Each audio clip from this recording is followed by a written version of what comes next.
నమస్తే, welcome to Aadya media. నేను మీ స్వర్ణ. ప్రస్తుతం మనతో పాటు ఉన్నారు సినీ క్రిటిక్ విజ్ఞాన్ గారు. హలో విజ్ఞాన్ గారు. జనరల్గా సెలబ్రిటీస్ పైన, సెలబ్రిటీస్ ఫ్యామిలీస్ పైన, పిల్లల పైన కూడా ట్రోల్స్ వస్తూనే ఉంటాయి. కొన్ని అభ్యంతరకరంగా ఉంటాయి. అంటే మనకు కూడా అనిపిస్తుంటుంది ఎందుకు మరి ఇలా ట్రోల్ చేస్తున్నారు అని, రైట్? ఇప్పుడు మనం రీసెంట్గా అమితాబ్ బచ్చన్ వాళ్ళ మనవరాలు ఆరాధ్య కోర్టును ఆశ్రయించారు ఈ ట్రోల్స్ వల్లే అంటూ వార్తలు వస్తున్నాయి. ఏం జరిగింది? చిన్న పిల్ల, ఆ పిల్లని ట్రోల్ చేయడం ఎందుకంత అవసరం ఏంటి? ఇప్పుడు ఐశ్వర్యరాయ్ గారు కూడా అన్నారు, నేను పబ్లిక్ ప్లాట్ఫామ్లో ఉన్నాను కాబట్టి నన్ను ట్రోల్ చేస్తే నేను అర్థం చేసుకుంటా. నా కూతురు ఏం చేసింది మీకు? ఈవెన్ అభిషేక్ బచ్చన్ కూడా అదే సీరియస్ అయ్యాడు. సరే, మేమంటే పబ్లిక్ ప్లాట్ఫామ్లో ఉన్నాం, మీరు మమ్మల్ని నా డ్రెస్ని ట్రోల్ చేస్తారు, చేయండి పర్లేదు. బికాజ్ నేను అలా ఉన్నాను కాబట్టి నేను అర్థం చేసుకుంటాను మీకు. అండ్ ఎక్కడన్నా ఈ డ్రెస్ ఏంటి అట్లా ఉంది ఇట్లా ఉంది అంటారు, నాట్ ఎ బ్యాడ్. ఆ అబ్బాయిని ట్రోల్ చేస్తే ఏమన్నా అనుకోవచ్చు. అమితాబ్ బచ్చన్ గారి డైలాగులని ట్రోల్ చేస్తారు, ఇట్స్ ఓకే, లెట్ దెమ్.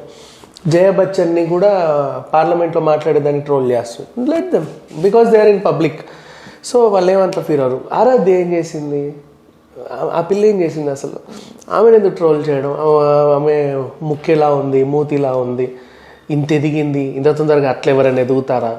ఏ స్టెరాయిడ్లు ఇచ్చి ఎదిగిచ్చింటారు, ఇట్లా చేసి అవన్నీ.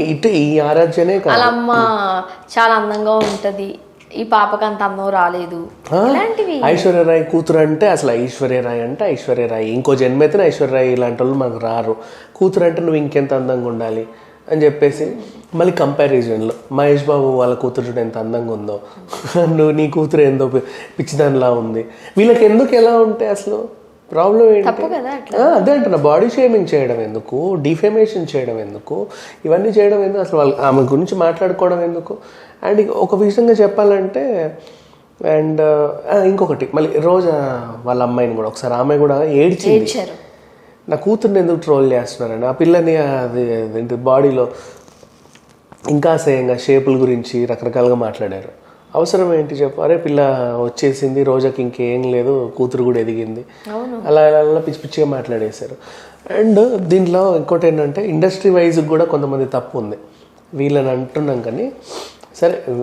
మొన్న అనసూయ గారు కూడా దీనికోసమే సీరియస్ అయ్యారు. అనసూయ పిల్లల్ని కూడా, నీ పిల్లల గురించి కూడా మాట్లాడుతూ ఉంటా. అదే చెప్తున్నా, ఇండస్ట్రీ వైజ్ కూడా కొంతమంది వాళ్ళ కూతుర్లతో డ్యాన్సులు గీన్సులు వేసుకుంటూ ఫోటోలు పెడుతుంటే దానికి అలవాటు పడ్డ మనుషులు మిగతా వాళ్ళని కూడా ట్రోల్ చేయడం స్టార్ట్ చేశారు. అంటే వాళ్ళని ఎలా చూస్తున్నారు, వీళ్ళని కూడా అలాగే చూస్తున్నారు, కంపేర్ చేస్తున్నారు. ఎందుకంటే ఇప్పుడు ఫర్ ఎగ్జాంపుల్ సురేఖ వాణి లాంటి ఆవిడ ఉంది, అలా కూతురుతోని అంటే పిచ్చి పిచ్చి పొట్టి బట్టలు వేసుకొని ఇట్లా సెల్ఫీలు తీసుకోవడం ఎందుకు అమ్మాయిలకి? అంతేందుకు అంతకనుకంటే మొత్తం అది ఇప్పేసి కూర్చో, ఇంకెందుకు, ఎవడొద్దంటాడు నిన్ను? ఇట్లా దిగుతారు అమ్మాయిల సెల్ఫీలో, తప్పు కదా? అంటే నువ్వు ఏం చెప్పాలనుకుంటే ఏం చూపించాలనుకుంటున్నావు, అంతకు మించే కదా. అండ్ ఇంత డ్రెస్లు వేసుకుంటే వేసుకున్నావు, దాన్ని మళ్ళీ ఇట్లా కాలు మీద కాలు వేసుకొని ఫోటోలు దిగుతారు పొట్టి బట్టలు వేసుకున్నప్పుడు. నీకు అంతగా చూపించాలనుకుంటే మొత్తం తీసి చూపించు, ఎవడొద్దన్నాడు? లేదా ఏదైనా పోన్ సినిమాలో నటించు, అంతేగాని ఇట్లా పిచ్చి పిచ్చి ఇవన్నీ చేస్తారు. వీళ్ళని చూసి అలవాటు పడ్డ వాళ్ళు ఏం చేస్తారు? వాళ్ళ కూతురు ఎలా ఉందో చూడండి, వీళ్ళ కూతురు ఎలా ఉందో చూడండి, అలా రోజా మీద పడ్డారు, ఆమె కూతురు మీద పడ్డారు, ఆమె ఏడ్చింది. ఇది కాస్త ఇక్కడితో ఆగిందా అంటే అది ఆగట్లా, మొత్తం మళ్ళీ అటు బాలీవుడ్ వరకు వెళ్ళింది.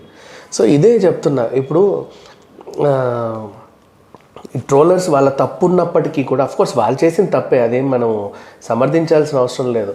ఇండస్ట్రీ వైజ్ కూడా సెలబ్రిటీలు ఎవరైతే ఉంటారో, నాట్ ఓన్లీ సెలబ్రిటీస్, ఇప్పుడు సోషల్ మీడియా ఇన్ఫ్లుయెన్సర్స్గా కానివ్వండి, ఇన్స్టాగ్రామ్ రీల్స్లో కానివ్వండి, లేకపోతే అప్పట్లో టిక్టాక్లలో కానీ ఏమైనా ఇట్లా వీడియోలు చేసుకుంటూ ఆనందపడే వాళ్ళు కొంతమంది ఉంటారు కదా, వాళ్ళు అట్లా పిచ్చి పిచ్చి బట్టలు వేసుకొని వాళ్ళ పిల్లల్ని కూడా చూపిస్తూ ఉంటే, తల్లి కూతురు కలిసి పిచ్చి పిచ్చి బట్టలు వేసి డ్యాన్స్ చేస్తే ఏమంటారు చెప్పు? ఎవరైనా సరే అంతే కదా. ఇప్పుడు చూపించట్లేదు అనుకోండి, పిల్లల్ని దాచేస్తున్నారు, చూపించడం లేదు అంటారు. మనం చూసారా, అనుష్క అండ్ విరాట్ కోహ్లీ వాళ్ళ కిడ్కి సంబంధించిన ఎక్కడా చూపించరు. అలా చూపించకపోయినా ట్రోల్స్ చేస్తారు. ఈవెన్ రేణు దేశాయ్ కూడా ఆద్యం దాచేసారు. ఇప్పుడు అదే దాచేసింది, నీట్ గా దాచేసింది, అబ్బాయిని కూడా దాచేస్తున్నారు. అంటే పిల్లల్ని దాచిపెట్టుకుని బతకాల్సిన పరిస్థితి, పెంచుకోవాల్సిన పరిస్థితి వస్తుంది. పుట్టినప్పుడే వాళ్ళు ఎందుకు ఇక్కడ ఇంత పెద్ద పెద్ద బొట్లు పెడతారు, దిష్టి అని చెప్పేసి. అంతే కదా, ఎవరైనా చూసి బాగున్నారే భలే ఉన్నాడే అని అంటే దిష్టి తాకుద్దేమో అని చెప్పేసి ఏ తల్లికైనా ఉంటుంది కదా. పిల్లలు తీసుకొచ్చి అంగట్లో పెట్టాలని ఎవరు అనుకుంటారు చెప్పు, బేసిక్గా ఎగ్జిబిషన్ అది ఏమన్నా. సో అట్లా ఉంటుంది. అండ్ వీళ్ళు అలవాటు పడ్డ వాళ్ళు కూడా, ఇప్పుడు ఐశ్వర్య రాయ్ అందంగా ఉంది, ఆమెకి ఏదో దేవుడిచ్చిన అందం, నువ్వు అందంగా ఉన్నావు, నీ కూతురు కూడా అందంగానే పుట్టాలి అంటే అదే వీళ్ళు అలాగే ఉండాలంటే, నువ్వు ఐశ్వర్యని ఎలా చూస్తున్నావో అలాగే నీ కూతురు ఉండాలంటే తప్పు కదా. అది ఎలాగైనా ఉంటారు, వాళ్ళ ఇష్టం అది. దాంట్లో అసలు మన ఇష్టం కూడా కాదు, అది దేవుడిచ్చిన అందం కావచ్చు, దేవుడిచ్చిన రూపురేఖలు కావచ్చు. పిల్లల్ని చూపించుకోవాలంటే భయపడుతున్నారు జనాలు. మనం ఎలా ఉంటే వాళ్ళ పిల్లలు కూడా అలాగే ఉండాలంటే ఎట్లా? సరే సితారా ఏదో దేవుడిచ్చిన అందం ఆ పాపకు కూడా. సేమ్ వాళ్ళ నానమ్మ గారు పోలిక. వాళ్ళ ఇంట్లో అందరు కలర్ ఉంటారు కాబట్టి ఆ పిల్ల కలర్ వచ్చింది. పైకి కొంచెం యాక్టివ్ గా కూడా బాగుంటది అమ్మాయి, మంచి డాన్స్ వేస్తుంది. గౌతమ్ కన్నా కూడా సితారానే. గౌతము అంటే ఏదో డల్గా ఉంటాడు ఫేస్ అసలు, అంటే లైక్ పిలిచారు కాబట్టి వచ్చాను అన్నట్టు ఉంటాడు. కానీ ఈ అమ్మాయి ఏంటంటే వచ్చి అందరినీ యాక్టివ్గా ఉంటుంది.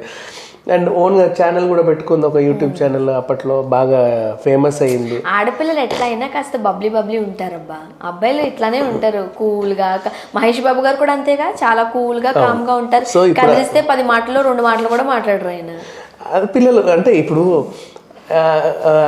గౌతమ్ని కూడా స్టార్టింగ్లో అలాగే అన్నారు, మహేష్ బాబు అందం రాలేదు ఈ పిల్లోడికి అని చెప్పి. తర్వాత సితారా వచ్చిన తర్వాత వీళ్ళ పోన్లే ఒక రన్ ఉన్నారు అని సాటిస్ఫై అయ్యారు. సి ఎవరైనా సరే ఇప్పుడు నెక్స్ట్ మళ్ళీ ఉపాసన పరిస్థితి ఏంటో, అమ్మాయి ఎలా అంటే ఒకరిని చూసి నెక్స్ట్ సెలబ్రిటీలు భయపడుతున్నారు, పిల్లల్ని కనాలంటే భయపడుతున్నారు. ఆ పరిస్థితి వచ్చింది ఇప్పుడు. సో ఇట్లా అల్లు అర్జున్ గారి పిల్లలు అర్హ వాళ్ళ విషయంలో కూడా అంతే. బాబు ఏం పెద్దగా బయట ఉండడు, కనిపించడు సరిగ్గా, ఎక్కువ కనపడరు. బట్ అర్హ అలా కాదు, ఎంత యాక్టివ్ గా ఉంటుంది, ముద్దుగా. సో ఆడపిల్లలు కొంచెం ఎట్లయినా బబ్లీ ఉంటారు. సో వీళ్ళకి ఏంటంటే ఇప్పుడు ఓవరాల్గా ఢిల్లీ కోర్టులో అయితే కేసు వేశారు. జడ్జి చూసి ఏం చెప్తారో మరి చూడాలి.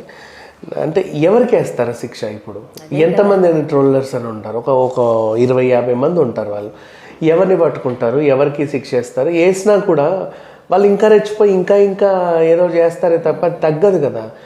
ఏదో ఒక మాట అన్నందుకే ఈ పిల్ల కోర్టుకి ఎక్కింది అని చెప్పేసి ఇప్పుడు మళ్ళీ ఆ పిల్లే అంటే నీ వల్ల హర్ట్ అయిన వాళ్ళే మళ్ళీ ఇంకో రకంగా కోర్టులని పోలీస్ స్టేషన్ చుట్టూ తిరుగుతూ కనబడుతున్నారే తప్ప కేం లేదు. వాళ్ళు కూడా ఒక సెలబ్రిటీస్, వాళ్ళకంటే ఒక జీవితం ఉంటుంది, వాళ్ళని అలా బతకనివ్వాలి.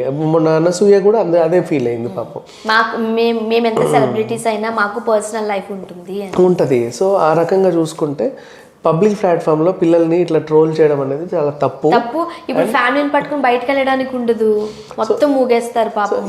ఈ సందర్భం ఇంకోటి ఏం చెప్పాలంటే సురేఖ వాణి లాంటి వాళ్ళు కూడా ఆ పిల్లలతో ఇట్లా ఈ పిచ్చి వీడియోలన్నీ తీసి పోస్ట్ చేసేయడం మానేస్తే ఇట్లాంటి వాళ్ళు ఇంకా రాకుండా ఉంటుంది. అంటే అసలు అంటే ఒకరు కంటెంట్ పోస్ట్ చేస్తేనే కదా ఇంకొకరు వీళ్ళు ఇలా ఉన్నారంటే వాళ్ళు ఇంకెలా ఉంటారో అనే ఆలోచన వస్తుంది. ఆలోచనలకి తెరలేపేదే వీళ్ళు. సో ఈ రకంగా చూసుకుంటే ఇట్లాంటి వాళ్ళు ఇవి ఆపేయాలి. అండ్ వాళ్ళు కూడా ఏదో సందర్భంలో ఇప్పుడు వీళ్ళు సొంత యూట్యూబ్ వ్లాగ్స్ పెట్టుకుంటారు కదా ఛానల్స్, కూతురు రోజు ఇంతున్నప్పటి నుంచి పెరిగేదాకా చూపిస్తారు, బేబీ బాబు నుంచి చూపిస్తూ ఉంటారు. సడన్గా చూపించే వాళ్ళు కూడా అలాగే కామెంట్లు చేస్తూ ఉంటారు. మనం కూడా పబ్లిక్ ప్లాట్ఫామ్లో ఉన్నప్పుడు కొంచెం వీళ్ళు కూడా అదుపులో ఉంటే బాగుంటుంది. Thank you so much.